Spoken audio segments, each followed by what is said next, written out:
Hi, I'm Liz Ryan. Hi, my name is Tara Andrews. I'm Shay Bilchick. My name is Sarah Bryer. Hi, my name is Dwayne Betts. Hi, my name is Shawn. Hi, my name is Mariah, and welcome to SparkAction's Juvenile Justice page.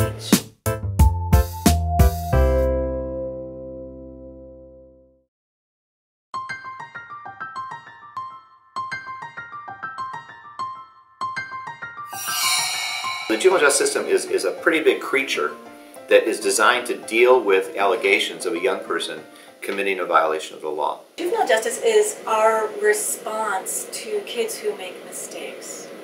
So it involves everything from arrest, the intake and consideration of that behavior and how it will be dealt with, to the formal system where a child might be brought or a youth might be brought before the court formally charged with the crime.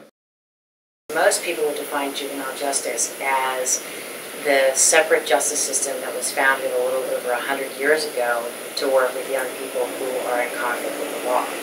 What's happened over the past 30 years is that juvenile justice has gotten smaller and smaller, and many young people have been taken out of the juvenile justice system and put into the adult criminal justice system.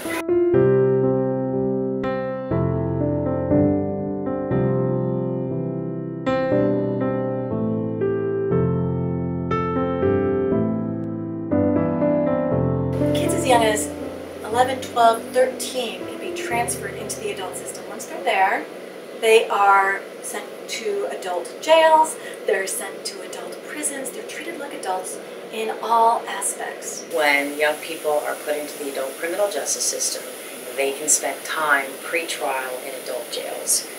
We know from research that young people are most at risk in adult facilities.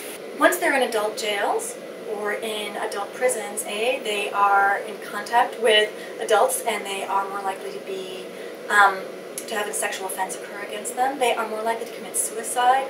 Their mental health issues are going to skyrocket, and they will receive no rehabilitative programming. Kids are not little adults.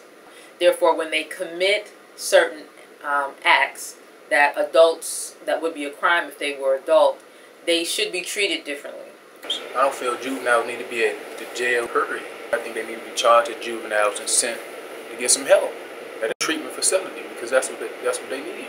That's what I needed. The bigger picture that needs to be addressed is, why is a young person committing crime? What needs to be done to, help them get on the right track? On December 7th, 1996, I was 16 years old. I was an honor student. I was the treasurer of my class in high school. For all intents and purposes, I was on my way to college. On December 8th, 1996, I was arrested for carjacking, and I was on my way to prison. And I would spend the next 8.5 years in 5 different adult prisons across the state of Virginia.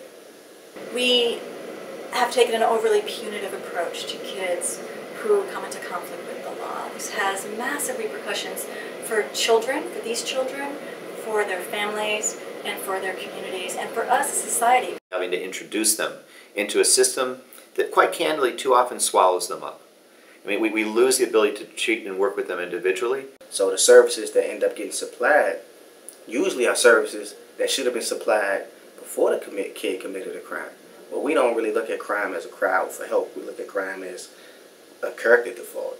There's very limited educational opportunities and very limited rehabilitative programming or job training, anything like that that would help a young person become a successful adult after they leave prison.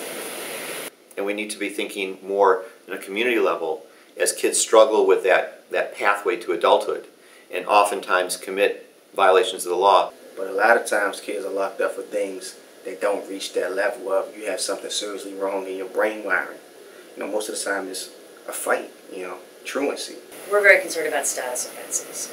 That is, crimes that would not be crimes if a person was over the age of 18, such as drinking alcohol, running away, skipping school. That once a young person is detained in a detention facility, that increases dramatically the likelihood that that young person will continue to be involved in the justice system. How do we respond as a community? Only when necessary, bringing that formal system into play and helping them get through those stages in their life. What you want is you want that young person to get the services and programs that they need to help them get rehabilitated. I got sent to the Pines Residential Treatment Center. They offer a lot more opportunities and therapy to see where you're really at with yourself. for me, literature was very important in terms of being able to imagine a world larger than myself, larger than my environment, larger than my past, and also being able to imagine a future that was, broader than what people predicted for me and broader than even what I predicted for myself. So we know that youth development works, right? We know that it works. The Missouri model works, and the Missouri model is sort of based on low residency and sort of building units that mimic how they'll have to live in society. I don't think you have to look that far to find great youth development programming. And it doesn't have to break the bank, but we do need to fund it, and we haven't been. Juvenile justice system only works as well as the community puts a demand on it. We need to be thinking more on a community level as kids struggle with that pathway to adulthood. But if we simply leave it to government to sort of figure this out, we miss something, because a big part of an effective juvenile justice process is community involvement. Anyone, anywhere in the United States of America can take action to improve justice for young people. For me, coming here, it kind of put my talk into action. It's important that folks contact their elected officials about juvenile justice issues, because he or she is in a prime position to do something about it. I'm going to organize a book drive for the Free Minds Book Club so that we can send them to prisons, juvenile facilities where young people are. The other thing I would encourage people to do is just look at the detention centers in that area. I've seen across the country phenomenal change. I think that we have a long way to go, and yet I am very inspired and encouraged. Do something, because I wrote the president, so that can help. Something can help. I'm saying every little bit counts. Day to day, I'm inspired by seeing, who would I be when I have a history of freedom that's longer than the history of confinement. Thank you for visiting SparkAction, and thank you for your interest in juvenile justice.